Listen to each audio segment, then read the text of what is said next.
Hello, everyone, and welcome to our weekly review show with your host, Skye, and as Adam loves, full names with Freddie Hall and Adam Martin.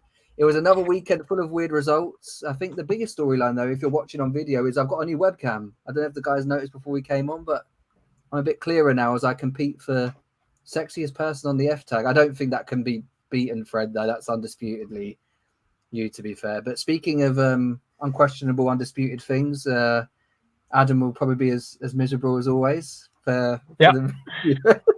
And if you're a Dallas Cowboys fan, I imagine you're also probably pretty miserable today as well, after dropping another second straight home game, 28-25 to the Ravens. I got that one wrong. However, I did get the Panthers right, guys. The Red Rocket, Andy Dalton, 319 yards, 3 touchdowns, 36-22 win. And then, Fred, your Steelers. You and I were the only two to pick the Steelers of the 6 of us who do our poll. That will obviously be the first game that we'll review. As always, we pick the best games to review, and we're going to do 2 this week and 2 Monday Night Football previews. So, yeah, let's start with the Steelers and the Chargers. Fred, I want you to kick us off. As I said, your team are 3-0, put in a very good performance, very openly. What did you make of the victory? And tell us about your key takeaways. Did someone say undefeated? Because that's what we are right now, undefeated, with a capital U. Well, with capital F, it being Fields. We had maybe not the capital F people were thinking of when I said that. We are starting to click on the offense. We are really, really starting to click. We're really starting to see something. I mean, in the first quarter, how that offense was running, I was very much of the, here we go again. Here we go again with an offense that is not quite clicking, is looking a bit skittish, frightened, a run game that wasn't quite working against the team, probably the best team that we've come up against so far.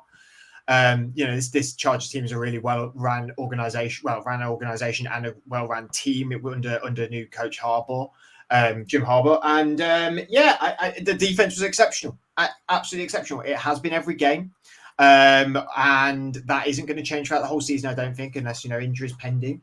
Hopefully the injury to Alex Highsmith isn't going to be too bad. But, I mean, even the commentator, I think it was Tony Romo on the night, said, Nick Herbig really needs to step up in these moments. Now Highsmith's there, TJ Watt's going to be doubled. He's going to be on the edge there against Rashawn Slater. It's one of the best left tackles in the league. Let's see what he can do. And in that next play, there was a strip sack. Admittedly, the Chargers did recover it, but he made impact plays straight away. And Herbig has been really developing really well in the Steelers system as well. At this point in time, the biggest question now is we can't, can you drop Fields? Russell Wilson is going to be fit at some point. Can you drop Justin Fields? At the moment, no, I don't think you can. He's doing everything really well. He's throwing the ball into tight spaces. I mean, that touchdown to Austin to win us the game effectively was a really, really beautifully thrown ball in sort of that triple triangle that Austin was in the middle. A real hard throw to make, and he can make them throws. And at the end of the game, the offense was really rocking. I mean, Cordell Patterson and Najee Harris seem to be running all over at the end of the game, which is a sort of dominant run game we want to see from the start. Jalen Warren's really been a non-factor. He came into the season looking a little, injury was over his head. And I think he probably still is. I think he'd maybe rushed him back a little bit. Now they can see Patterson can run the ball a little bit as well, which he has done historically. Warren can be eased in a little bit more, I think, now rather than rushed back. But yeah, I mean, when your total offensive yards are 346 to 168, yes, Justin Herbert did get injured for the Chargers. That's a really positive sign for the Pittsburgh Steelers. A really, really positive sign. So yeah, I'm definitely riding this wave. I know it'll end, long may it continue for the moment. So many points you've hit on there that I've thought of watching this game. I thought it was interesting to develop. But Adam, talk about Justin Fields. Within 3 weeks, he has developed as a passer. I saw a stat that he's averaging 3.2 yards per rush attempt this season. That number was never lower than 5.3 during his first 3 seasons in the league. I think that shows already that, Mike Tomlin's got a plan. I know we saw them pass the ball a lot more than we would expect in weeks gone by. Is that just part of this evolution of the Steelers offense? No, it just goes to show that the Bears O-line is trash and continues to be trash now as well. That's the problem with that. The poor guy had to run around in circles in order to be able to do anything. That's the issue. Look, I mean, the Steelers are very good. They always have been very good, haven't they? They're a very good outfit. They do everything right, and that's why they're probably starting to get this sort of this type of performance from Fields all the time. It's really nice to see them pass the ball. That's the one thing, and they actually had more pass attempts than rush attempts, and that's great. But not only was it that, a lot of the time with the Steelers, when they do pass the ball, it does feel like it's only going to one guy a lot of the time. This was different this game. There was loads of people that had targets. Austin had 5, Pickens 7, Frymouth 5. Both Patterson and Najee had 5 targets as well. This is where you're going to get a more balanced offense. I mean, you couldn't really get much more balanced than 31 run, 32 pass. So that's where it's going to work. And Fields has always been someone who's had the potential to do it. He just was in an absolute dumpster fire that was Chicago. So it's nice to see him be given an opportunity behind an O-line that, although it has had injuries, is still holding up relatively well. And not only that, they went up against a really good defense with the LA Chargers and Jim Harbaugh. I mean, that even after this week, there's in the top 10 when it comes to the amount of rushing and passing yards that they've given up. So, I mean, then they're still really stingy when it comes to the yards that they're giving up. So they are a tough defense to beat. And I think I think the fact that it's a bit more of a balanced offense now, I think you're going to see that the Steelers might actually be able to sort of scare a few more teams in different ways, and they won't have to rely solely on their amazing defense. Fred, I wanted to ask you about Pat Freiermuth, because you've been quite big. Well, obviously he's on your team, but you've always been a big advocate for him. I think we saw, like Adam said, 5 targets, 4 catches, 33 yards. His target share has been going up through 3 games. Route participation was at a season high, 89% apparently in week 3.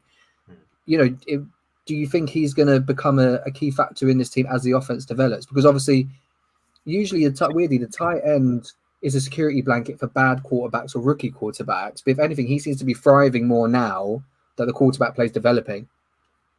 Yeah, I think I always thought he's underrated around the league, and he does really, really well in the dirty business of blocking and stuff like that, and He's also in the receiving as well. Yeah. He's a proper tight end. He's not elite in anything. I don't think he's not got the hands of Kelsey or the blocking of Kittle, but he can do everything really well. I think he's a really well balanced player. I think any new quarterback on a team is going to want their security blanket, even if it's a rookie or a bad quarterback. I think a new quarterback on any team is going to want that, and Freiermuth, it can provide that. You got to remember, Arthur Smith's also developing as well in this role. As much as it's new quarterback play, it's a new offensive coordinator as well. Yes, he can instill his ideas, but he's also got to see what players he's got to work with. And I think Adam alluded to how balanced our offense was. It had to be. This defense is really good against the run, really good.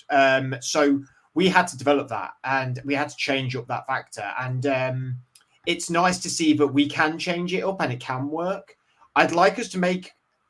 We've not become splashy yet, and we might not be at all this year.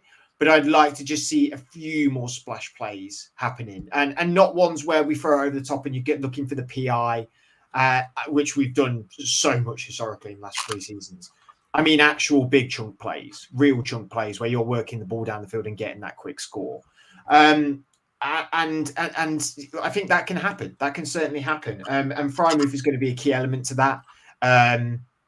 So yeah, we've still not seen much of Van Jefferson yet. I think that'll be interesting to see his develop throughout the year. It's nice to see Cameron Austin being utilised in that sort of way. George Pickens is still got to show a bit more for me.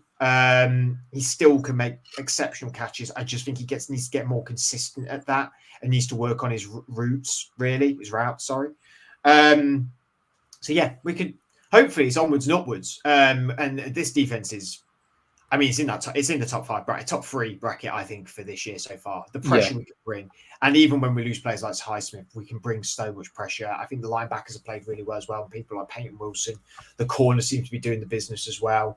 Yeah, I'm and low on penalties as well. I think we only had 3 penalties in the game, which has been a concern of mine about the Steelers. And so yeah, positive signs. You read my mind about top 5 defense because I was going to move on to the Chargers and Adam. But one person I just want to highlight for the Steelers who I was impressed with was Cordero Patterson. Even him stepping up, one of those sort of Swiss Army knife guys, can just do a bit of everything. And, I think you saw on your offense that even with Warren getting hurt, that, he's able to make plays in the run game and receiving as well. So, yeah, some interesting development pieces. But Adam, in terms of development for the Chargers, this does feel like a development year. We spoke about that, prior to the season.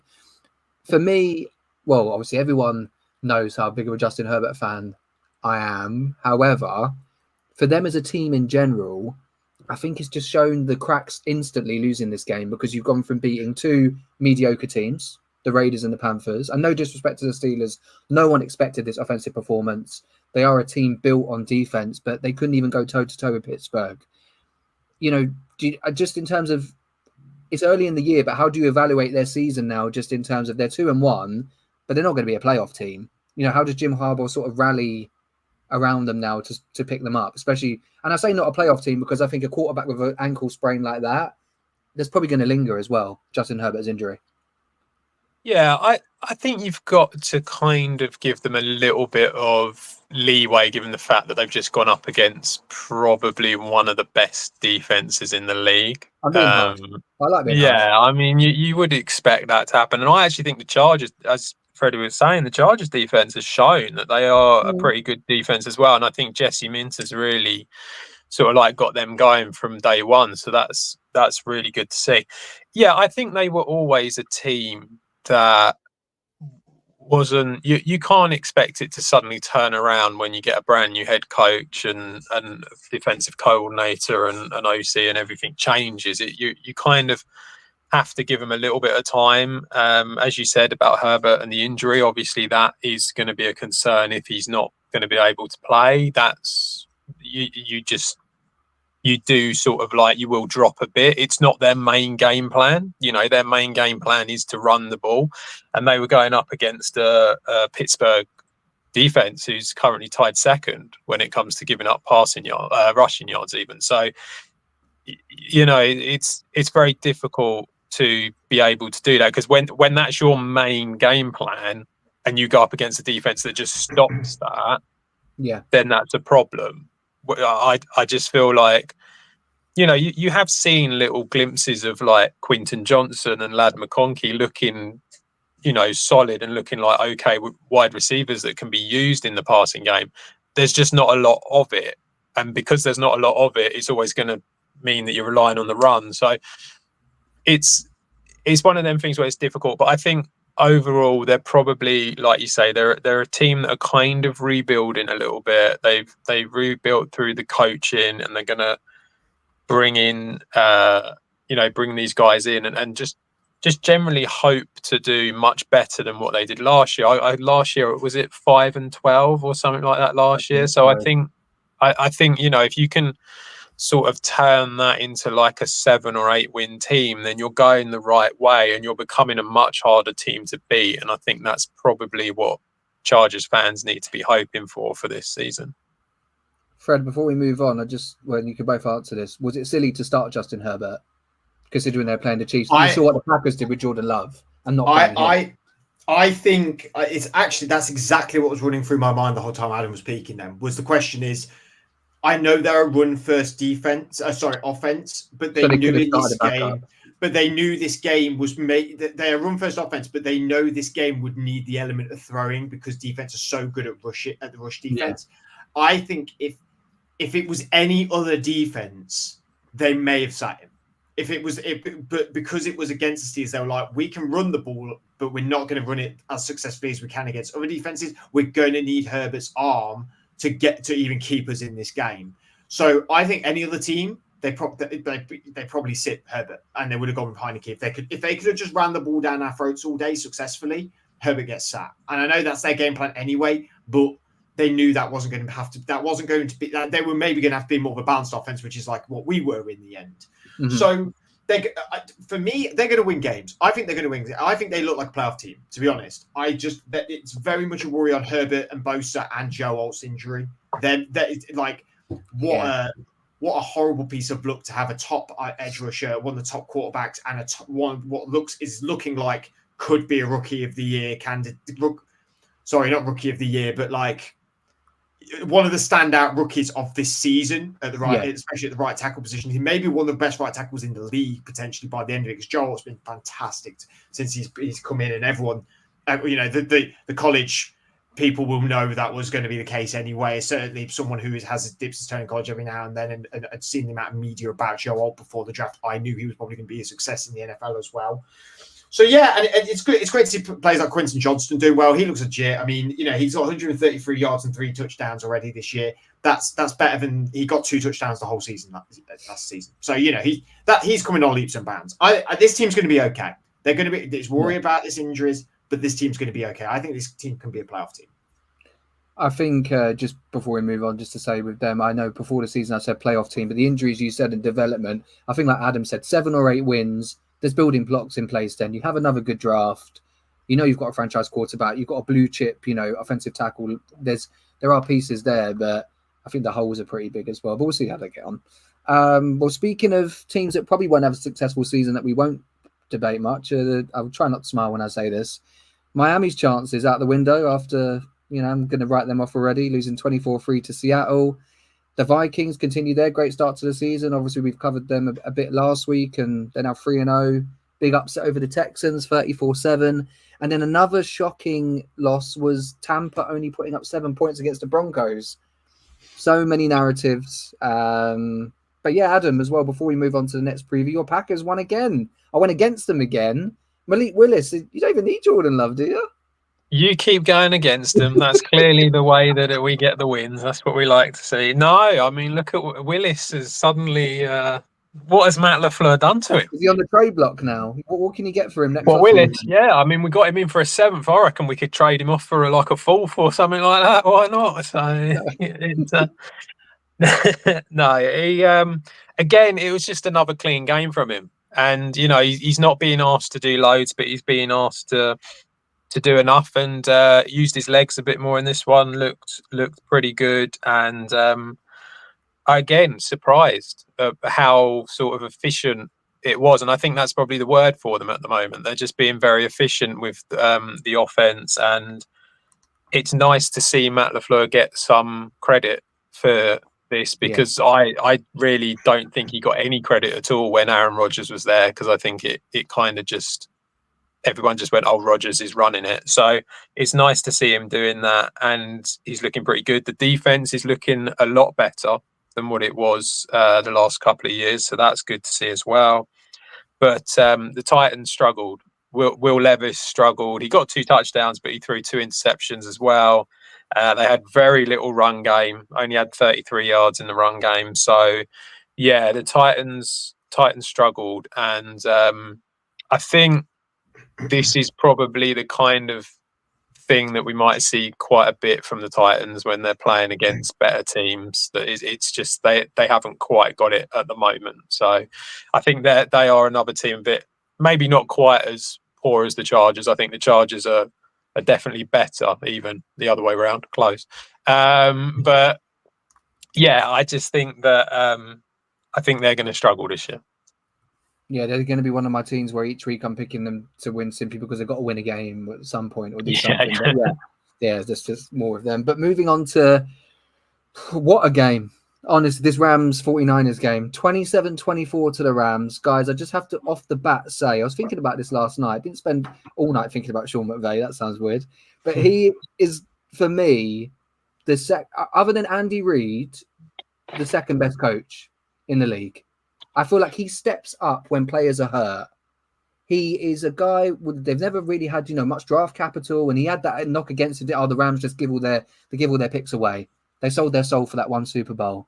To do what they did without Kupp and Nakua and make things happen, I thought it was an incredible game plan, an element of luck as well here and there. But the question, why not? Where's McVay? Do you think am I being ridiculous? Is it overreaction to put him as Obviously, there's a few head coaches who are up there, but I just thought that he coached a really good game against a divisional rival. I just think Kyle Shanahan. I know he beat Kyle Shanahan. I know they beat him. Huh? I'm glad. I was hoping you'd say that because I feel like him losing games like this buys into this narrative of them losing close, big games, like the Super Bowl losses. I know he's great. He's a great offensive mind, but I don't think it was a good look losing this game. But they kept in it even without their big stars as well. You know, no Debo, no CMC, no Kittle. Trent Williams got hurt, didn't he, as well? Trent Williams got hurt. Like, you know, they kept in this game. I know the Rams won and they should put it away, but they did keep in this game. And historically, I don't know. He's up there in top 5. Like, he is definitely, or maybe even top 3 for me. But obviously, Andy Reid's number 1. You know, if Belichick was still kicking about, he'd be number 1 again next year. Yeah. Well, when he's at CBS or College Game Day or whatever he does these days. You are right though about the Niners. Though they did do well. Like I think even though they lost, they put up 137 rushing yards on the ground. Juwan Jennings was 175 yards, 11 catches. And this guy saw all the fantasy points against Adam for that, and then saw all the. What's the score like for that game? On the bench. Well, that's what was great. He put Jennings in and went to bed being like nowhere near, and then woke up this morning like, wow, okay. And what was even better is I played Gareth in our other league, and he had Jennings on the bench, so it was like a win-win for me. So it went from me like, I mean, I'm still 27% chance of winning. It's predicted 152 against 141. I have 129 and Adam has 134. He has Jaden Daniels played tonight. I have Zach Moss. So he's going to win. But Shanahan gave you a chance by drawing up. Yeah. Now I know why he's been hyped up. Yeah, a valiant effort. But yeah, it's a valiant effort by my whole team, I must say. The Rams, I mean, McVay schemes up so well. He schemes up so well, and he's in that. You know, that's why he's in that bracket of 3. You know, top coaches in the league, is that he does that so well. I put down this may be the game they look back on in like December, and they go, winning that game got us to the playoffs. Yeah, it felt like that sort of win. I think that sort of scrappy comeback without our stars. You know, Jared Verse, man, what a draft pick he is. You know, what a pick he was. Yeah, well, Adam knows a lot more about him than I do, but I watched the videos of him, and it was the defensive tackle whose name's escaping me now. That played on the same team for Florida State. Brandon Fisk. Brandon Fisk, that's the one. Because in my head, I've got Brian Balaga, but he plays for the Saints, and he was a year before. But yeah, so them two, you know, I knew about them both, obviously being from the same school, drafting the first and second round. But what a player he looks. Yeah, they took him right to the end. They will need to do that a few times this season, I think, because I don't think Kupp's going to come back anytime soon, and Nakua either. So, and even if they do we see them go down again? Yeah, they took their advantage yesterday. And then the Niners, yeah. I'll let Adam talk about Niners, I suppose, because I've got unless we want to talk about Rams, obviously. Adam, there's 2 players I want to ask you about. So Verse was one, speak about him, but also your mate Tutu Atwell. My mate Tutu Atwell. On the betting show last year, you were talking about him, but he actually turned up. It was like a career changer for him. In fairness, the reason we spoke about him a lot last year was because he was always on the field, whereas he hasn't really done much this year. But he got that, was it a 50-yard bomb, 4 catches? Yeah. He was. They needed people to step up. DeMarcus Robinson ran the most routes, but what did you like from these young receivers who had to step up, and also Verse as well on the defensive side? Yeah, DeMarcus Robinson, the new cardio king, you know, so he liked running around and doing nothing. Yeah, they look good. I think they've got a lot of decent young wide receivers, haven't they? Whittington looked all right. Is it Johnson? I think there's the other one. They look okay. Yeah. They're not. They look solid. They're just not going to get in ahead of Puka or Cup. That's the only thing, but. Yeah, they all look pretty good. As you spoke about McVay, I think he's going to get them doing everything that he wants, so that's not going to be a problem. And obviously you got Kyron Williams as well in the run game, which works for them, and that's something that I think they're going to have to rely on him a lot more, and as much as what they did in this game, in order to be able to dig out results like this. I have to say, for the whole game, I felt like the 49ers had it pretty much in hand all the way until right at the very end, and it somehow the Rams kind of just kept on sort of like chipping away and managed to get it. So yeah, it was a bit of a surprise. And as you know, Jared Verse, great edge rusher. He's going to be really good. We've been saying it for a while now, and he's like I say, he's explosive. I think that's the word for him. He's not so much the finesse, not so much pure athlete, but kind of the good all-round explosive edge rusher. And I think that this was why, come the end of it, given the team that he was on as well, it really felt like to me that when we were speaking about Defensive Rookie of the Year, he was kind of a very good option for that. And I think that if he keeps doing what he's doing, he's still going to be a great option for it. So yeah, he just looks like a very, very solid edge rusher who's going to do really well in this league. Even though your other mate Liatu Latu had the game-winning sack or whatever. But Liatu Latu is the finesse guy. You see, that's the difference. That more so if Liatu, so amongst your friendship group, if Liatu's the finesse guy, the Atwell's the speedster, which one are you? Me personally, I'm the all-rounder. So I'm going to be. I'm the all-rounder. So I'm Deontay Johnson, aren't I? That's me. The all-rounder. He's always there. He's always reliable. Because he's come off that big game. I did not think Deontay Johnson would get a shout out. He did have a good performance yesterday. I went in on the Steelers connection. Any receiver. I say you could have gone for like Mike Evans or like Devontae Adams. Like that's but I'm talking. I'm reliable. Yeah. Like, you should have gone for Xavier Smith. His jerseys will be selling like hotcakes after that return to set up the field goal. Rams fans who didn't even know who he was. That he'll be the. I don't know who he is. He's the guy who returned the punt. Yeah, I know. I was going to say, come on, Adam, don't say you don't know who he is. My mate, number 19, I think it was my favourite number. It's nice to know we all have a few mates outside of the podcast. I'll text him after. Good return. The last thing on this game that I wanted to say was, and I did say it before we came on, this was a real battle of it just felt like old school, great quarterback play. Like there were no turnovers. It was Purdy and Stafford going head to head. And I had them both in my top 10 before the season. And I think this game confirmed it. I think we all get fascinated now with even as a Patriots fan, Drake May's able, when he develops, he'll be mobile. But at the end of the day, it's about being able to bloody pick defenses apart and throw the ball. And both of them did that perfectly with a lot of injuries. No Debo. Even for Purdy, like you said, there was injuries on the O-line. Stafford did his thing. I don't know if you guys were just as impressed as I was, but it was probably the first game this season that made me turn Red Zone off. I was I want to watch this game specifically.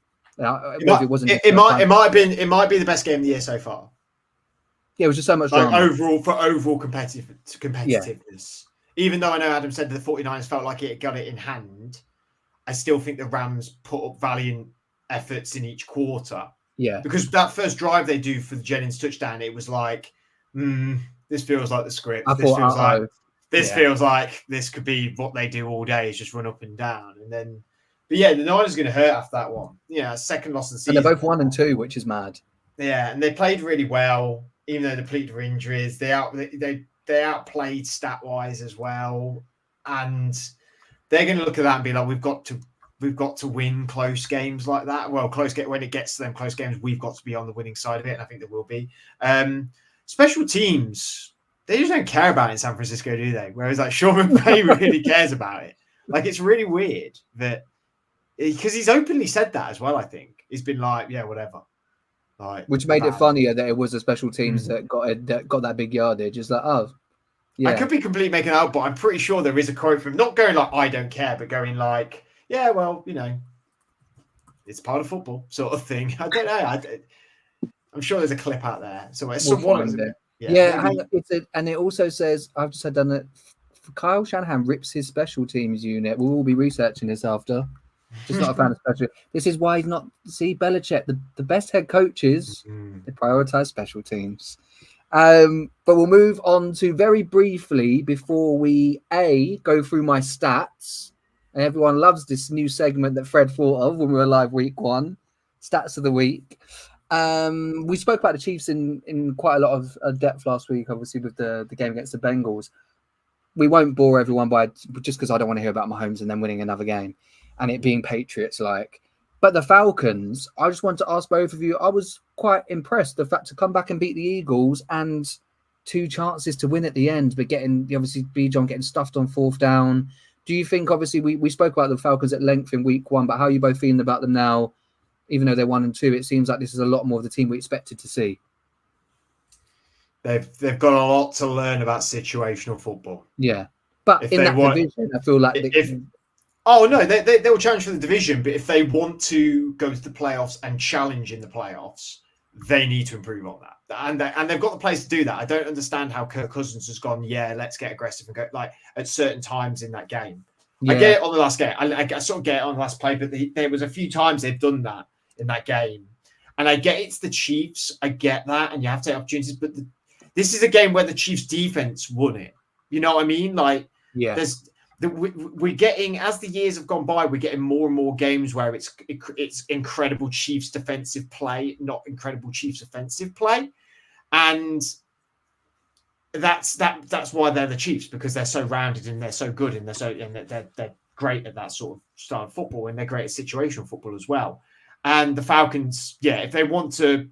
Their next step is to get better at them situational, them situational plays. I think they tried to win the Super Bowl yesterday.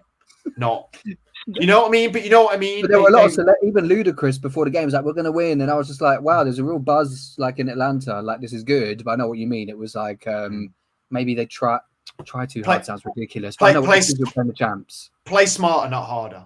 Yeah, especially against the Chiefs. If anything, only against the Chiefs do that. Like, Adam, how you feeling about Atlanta?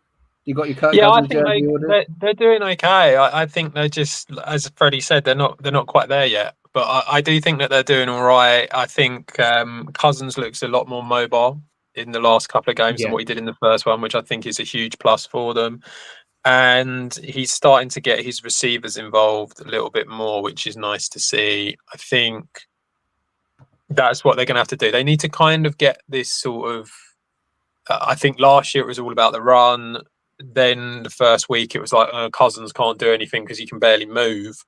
And now it's like he's starting to get a bit more of a rapport with his receivers. And I think it's just going to take a bit more time than what maybe we all thought it would. I think there was quite a lot of thought that they were going to hit the ground running and be this really explosive team. And they're not quite there yet. And so I think it's just going to take a bit of time for them to get there. I think that, as we said, with this division, it's very, it's something that they can get close to winning, even playing like this. But I think they might be a good team to look out for in the second half of this season, because I think that they might suddenly just click and then they'll be a lot better.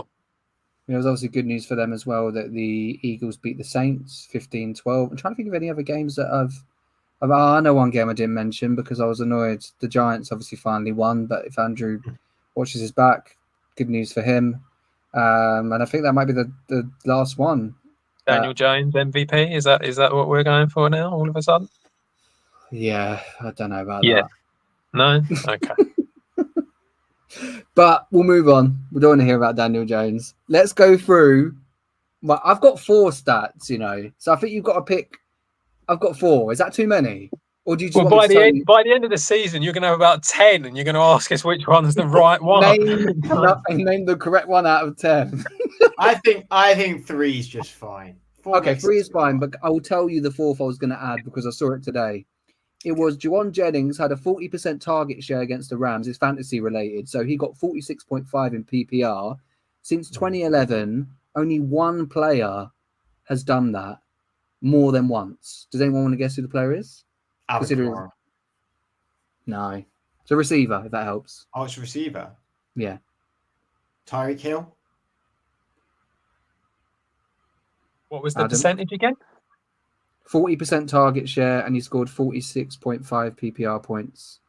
So it says that combination has been matched or exceeded 9 times as an individual, but only one player has done it more than once. Brandon, are DJ Moore. No. They play on the team. Okay. He played on a team primarily, one we were just talking about, who lost to the Chiefs. His career is known for being on this team. His career? Oh, Julio Jones. Yeah. There you go.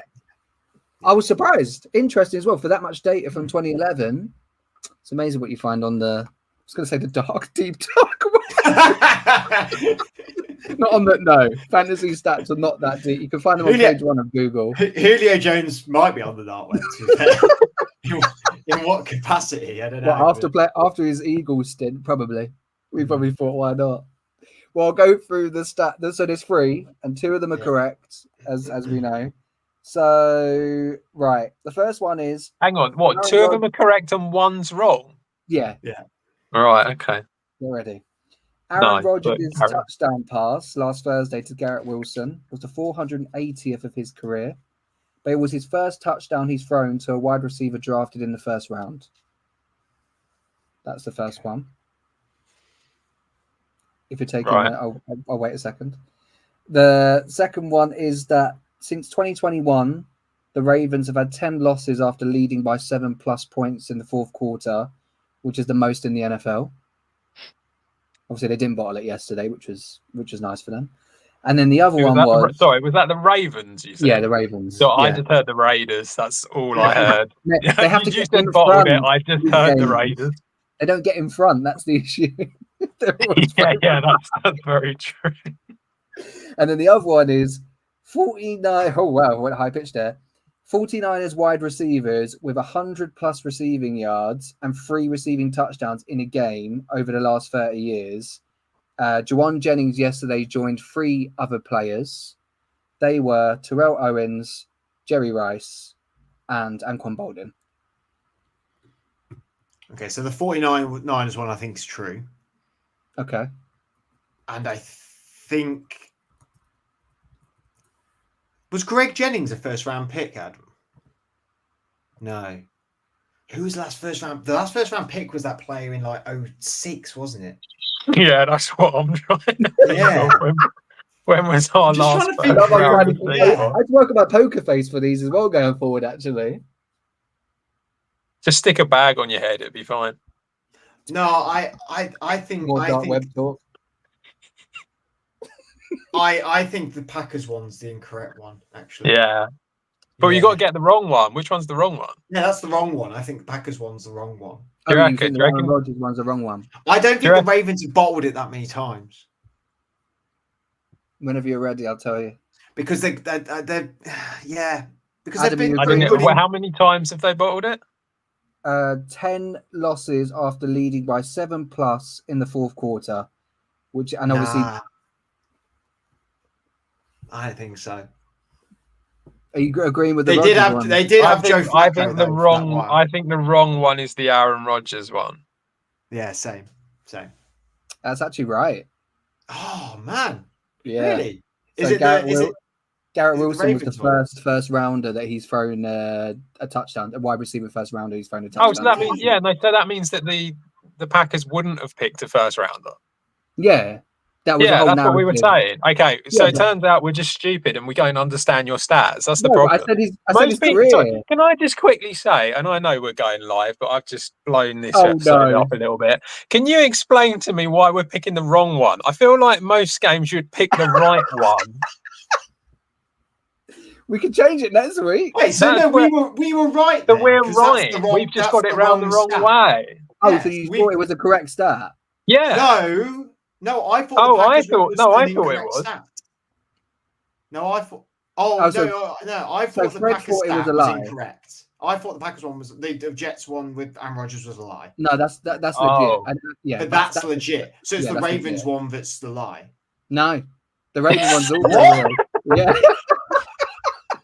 the Ravens won. I can't even remember what the other one was now. So the Ravens one was they have had 10 losses since 2021 after leading by 7+ points in the fourth quarter. And it came up on TV, and I quickly took a picture because you know what? Lamar's been injured Cowboys. loads, though, hasn't he? Lamar's been injured loads in the last few years, so they've probably had the backup quarterback, which makes a bit of sense.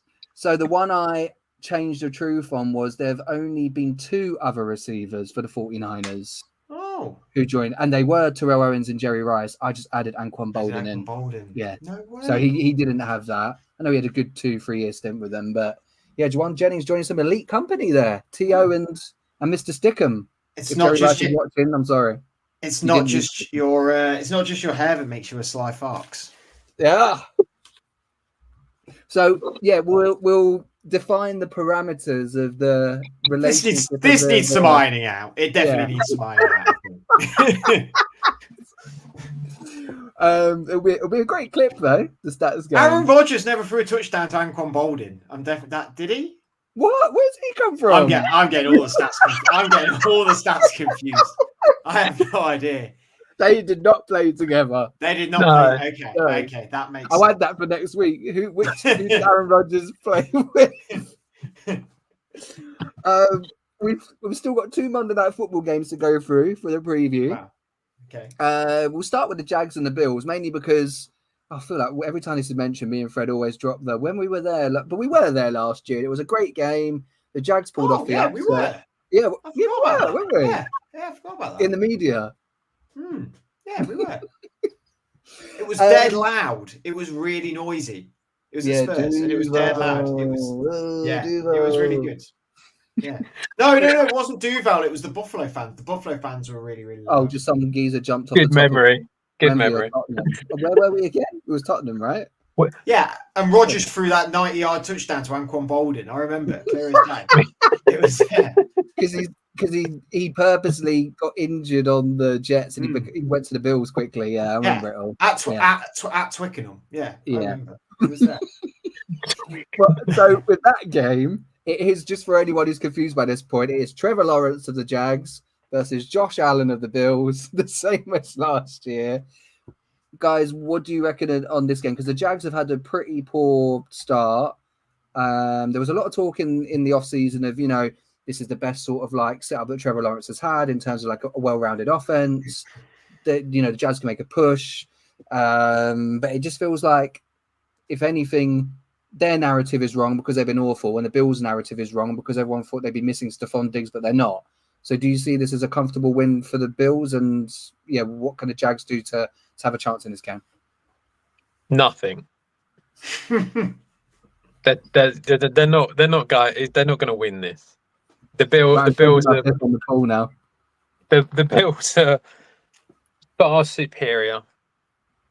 I think in pretty much every department.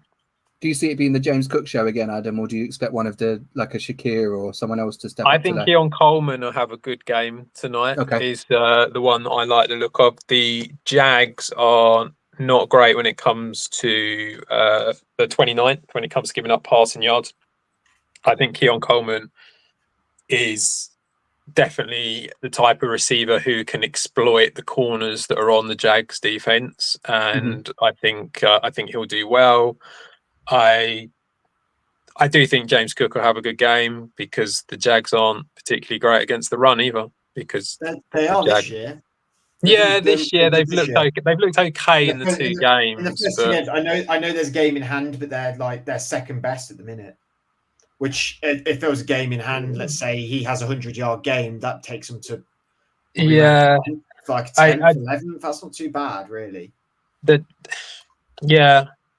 not awful. I think that probably the dual threat of Cook and Allen, I think is probably going to be too much for them. And I kind of feel like that Jacksonville have had to rely on the run a little bit because Trevor Lawrence has been so bad this season.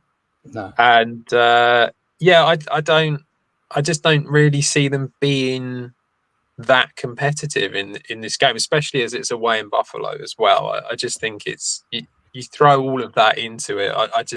I don't know. There's something not right in Jacksonville. Do you know, Fred, I wanted to ask you again, not just to mention us in London and the Jags, but I looked at their schedule and, they've got the Texans, I think the Colts, and then I can't remember, there's another game that they've got. The Jags, Texans and Colts before they come to London. They got, Texans and Colts. I feel like there's a real chance they could come to London winless. I don't know if that's an overreaction, but it feels like that. I don't think it's an overreaction at all.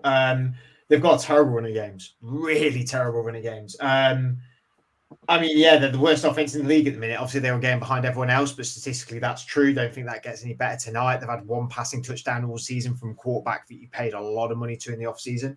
I know Evan Engram's out for this game tonight, but he's a big piece of the offense as well. He was out last week as well, wasn't he? He's a huge loss. They're not using Christian. But believe me, I've got him on fantasy. They're not using Christian Kirk. Brian Thomas has been hit and miss. I mean, the only thing that you could maybe go like there's a chance is that the Bills defense has been pretty good, but they did concede 28 points against the Cardinals, and if Tua hadn't gone down injured, I know Dolphins did 10 points against them. That could have, you potentially could have, it could have been closer, of course. So that's the only thing Jags could maybe go is like, we could maybe get 14 points on them, but the problem is I think the Bills will just go, we'll put 28 on you. That's what we'll do. It becomes a hot seat game, doesn't it? For Doug, really? Yeah. 0-3 to start the year, with a lot of hype about you before the year. I mean, they never come into London doing that well. But this feels like particularly bad, doesn't it? But it's just, they're just not doing anything that great, really.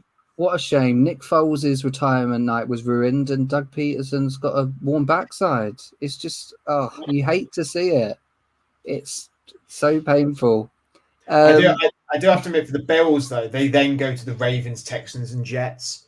So they're going to be like, need to win because we've then got three really. I can't remember which way it is with home and aways. I don't know whether the Ravens come to Texans or whatever the Jets, but they will be going. If we can go, we go 3-0, and then go and play them. This division's still up for grabs with us, with the Pats, and then the Dolphins without Tua. But the Jets obviously looking a little bit more competent now as well. So, I've got the Bills winning this again, like Adam, pretty comfortably. Before I ask for your score predictions, just quickly on that, I'm going to be the first one on the pod to do it this year because we all do it with the Bills each year and go, they're going to the Super Bowl. I'm getting the vibe, though, of like they've lost their best receiver, they've rallied. Like they feel like, I'm not saying they're going to go all the way, but they feel like legit in that they've made a statement, haven't they, being like, our window's not closed. Like we've got Josh Allen, the talent's there. Like Adam, do you feel like they're doing these statement wins feel like almost like an FU to the rest of the league? Like McDermott and Allen are still here to sort of cause havoc in their own way. I think they are always going to be relevant because of Josh Allen. And I think that they're always going to be very competitive in that division because of Josh Allen. But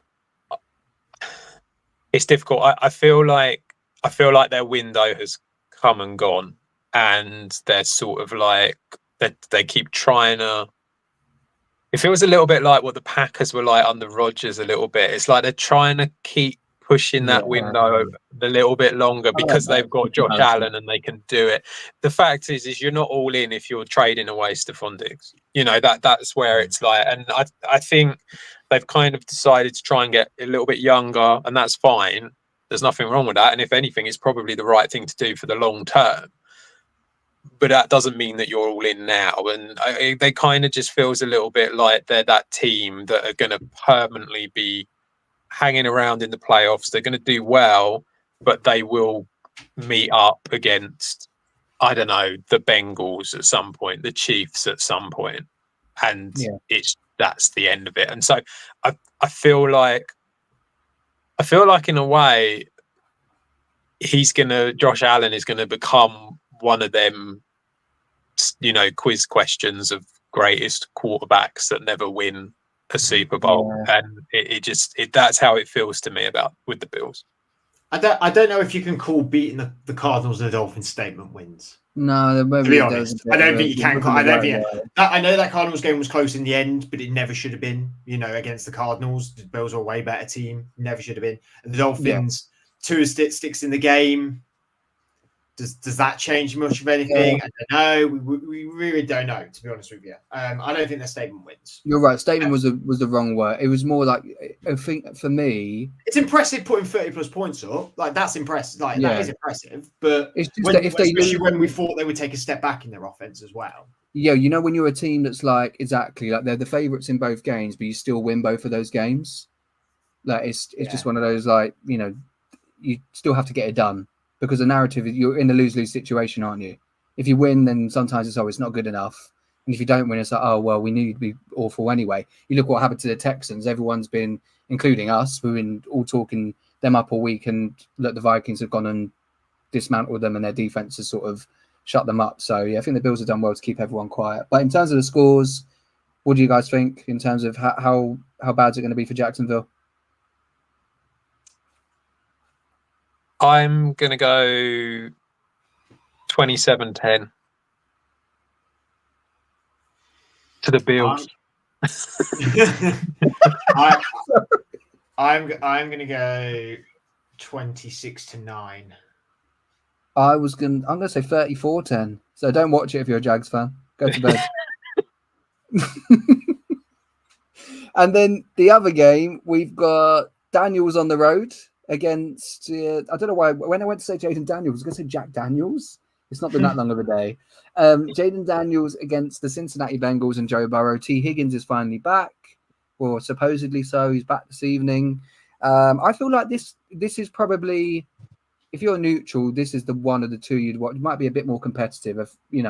It could be an interesting matchup. I don't really know where to start because there's so many stories. I feel like we've seen Jaden Daniels do well in his first two games. Hopefully he finally throws for a passing touchdown tonight, but he's still been productive.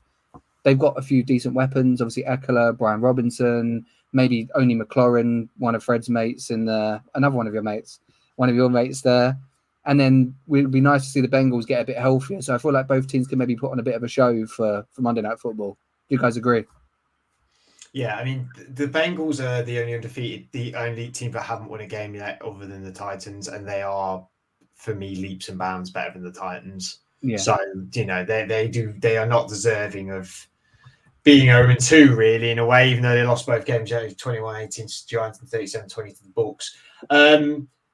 This could be for them, like, Sorry, I've just read that, and that's the Commanders' scores. That's completely wrong. I was thinking, don't take that Patriots win away from the Bengals. Yeah, no, they lost 16 cents Patriots and then 26-25 to the Chiefs. But they were in the Chiefs game the whole time, weren't they? They were in that. That was a bit of a shock win. They should have won. Yeah. They should have won. Yeah, I mean, after this, they've got the Panthers, the Ravens, the Giants, and the Browns. They will be hoping this sparks a bit of a big win streak for them. I think they would be looking then that next four fixtures, including this one, the fifth fixture, and going, this could be a good streak for us of winning games if we're back healthy and we're looking good. And if they win tonight, they're both the Ravens and the Browns are on the same standing as them. Then the Steelers are the only ones that are undefeated in the division. So, they'll be really want to spark it away. They have got the worst rushing attack in the league at the minute. I know, again, they're a game behind in the stats. And Zach Moss, he's not quite doing what he did at the Colts. Even Chase Brown's not look great. Chase Brown hasn't been great. Their offense has still got a bit of a way to go in terms of their throwing as well, their passing. I think, now that Higgins is back, that can be a bit more diverse in their game with Burrow and Chase. I've got them winning just because I think the Commanders are not that great. If they can be creative, and they've also their defense has given up 6 passing touchdowns, which is 30th in the league at the minute as well. When you're coming up against Burrow with Chase and Higgins, that's really worrying. The Bengals win this. I think the Commanders are looking pretty okay, but the Bengals need. It's one of them, like you said earlier, about picking the Titans because they've got to win a game at some point. Like the Bengals are going to win a game at some point. This is probably going to be the start of it.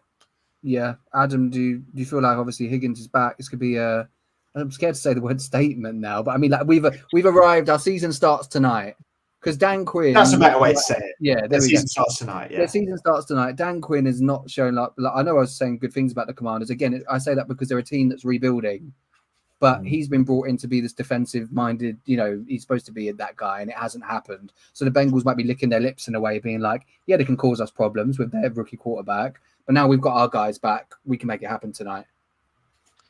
Yeah, I think it's definitely got it's quite an interesting game, this one. I think there's much more for me. I think it's much more interesting than the previous one. I think that the Bills will probably just win quite easily. Whereas for this one, although I feel like the Bengals should win, I think it's going to be a little bit closer than what a lot of people are saying. So they've got a lot of betting companies have got the Bengals as 7.5-point favourites, which feels like quite a lot. Yeah.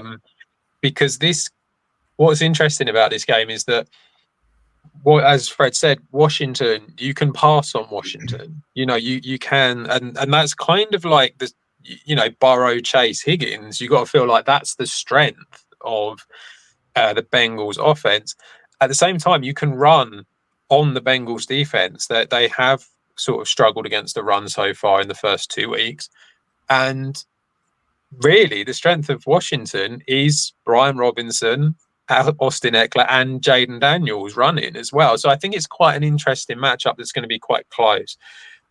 I do think that the Bengals will probably come out winning it. I don't think there's going to be... I think 7.5 is maybe a little bit high. I think maybe 6, 5, something like that. I think is probably where it's going to end up. And... yeah, I mean, Dan Quinn, obviously, we saw what he did when it came to the defense in Dallas. I just think that Washington traded away a lot of their best defensive pieces last year, and it's just going to take a little bit of time for them to become a relevant defense because they're not quite there yet, and it's going to take some time, and they're going to have to bring in some more young players in order to do that. But again, it's another team that's kind of in a development type year and just see how they do. But yeah, I agree. I like the Bengals for this one. Yeah, I'm sure Dan Quinn would have loved if they still had Montez Sweat, but they don't. So yeah, I'm picking the Bengals too.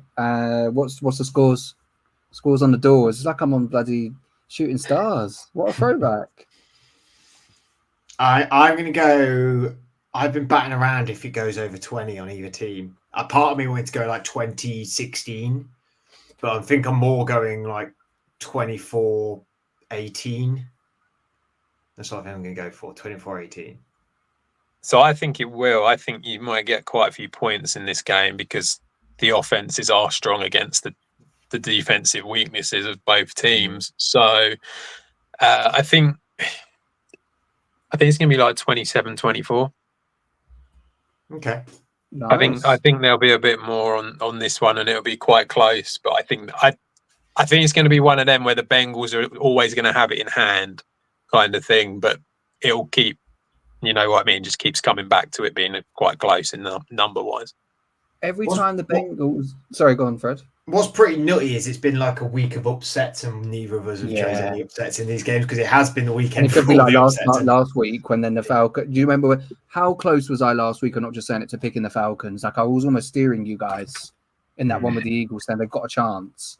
Like we probably will wake up tomorrow and go, "Wow, there was an upset in one of them." It's quite interesting with your picks because originally I had it down 24-17 Bengals because it's the decider on the pool, but then I changed it to 52 because I think 28-24. The more I deep dived, the more I started to think there could be more points in this. I think if there is more chance of Commanders beating the Bengals than the Jags beating, 100%. If there was going to be an upset, it's the Commanders upsetting the Bengals, and then Bengals go 0-3, and then I don't know. Doug Peterson goes 0-3. He's on the hot seat. Does Zach Taylor then get on the hot seat at 0-3? You'd probably say, I don't know. Different situations, isn't it, in a way? Yeah. Well, every time the Bengals are mentioned, Marcus appears. So this is the start of Joe Burrow's MVP run. So I could be right on the predictions tonight. But guys, it's a pleasure as always. Thanks for joining. And anyone watching tonight, enjoy both the games. We'll have Fred with the chat show tomorrow. And then also Wednesday, we'll be back. I was going to say, hopefully, it's because Cowboys Giants preview. We've got that. And plenty more content coming throughout the week with college and betting as well, right, Adam? You've got I was going to give a spoiler there. Jazzing up the betting show. So keep keep all ears and eyes peeled. But yeah, until then, we'll see you next time.